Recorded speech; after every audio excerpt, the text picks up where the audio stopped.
धुंधकारी एक प्रेत था, मतलब पहले मानव था।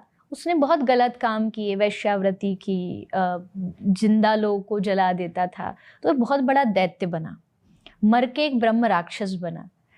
अब जब वो राक्षस बना तो उनके भाई थे गोकर्ण महाराज। तो गोकर्ण महाराज को उसने जाके रात को सपना दिया, बॉडी ट्रांसफर करता रहा, कभी बिल्ली के रूप में, भैंसे के रूप में उनके सामने आता था। बोल नहीं पाता था क्योंकि प्रेत बोल नहीं सकते, पर गोकर्ण महाराज में शक्ति थी भक्ति की, तो उन्होंने जल उसके ऊपर डाला, तो बोलने लगा कि मैं तुम्हारा भाई हूँ और मुझे उद्धार चाहिए। तो उद्धार कैसे? हमारे यहाँ मानते कोई आत्मा हो, कोई पितृ हो, तो उनके लिए गया में पिंडदान करो और उससे उद्धार हो जाता है। तो गोकर्ण महाराज को पता था ब्रह्म राक्षस है, एक बार से तो कुछ होना नहीं, तो उन्होंने कहते 100 बार पिंडदान किए उसी एक आत्मा के उद्धार के लिए, नहीं हुआ, फिर भी ब्रह्म राक्षस बना रहा। तो सूर्य भगवान ने गोकर्ण महाराज को आदेश दिया कि तुम इसके उद्धार के लिए अपने गांव में भागवत कराओ, ये 7 दिन कथा सुनेगा, भागवत श्रवण करेगा और तब इसका उद्धार हो। तो उन्होंने भागवत कराई।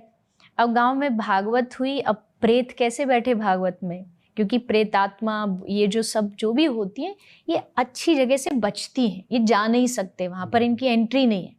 आपने जो कहा ना आप भूत प्रेत को मानते हो, ना मानने का मेरा मतलब ये है मैं कृष्ण भक्त हूँ, वैष्णव परंपरा से हूँ, ब्रज से हूँ।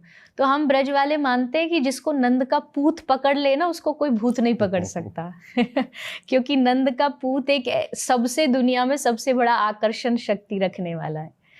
तो इस कारण से जहाँ अच्छी चीजें होती हैं वहाँ भूत प्रवेश एंट्री नहीं है।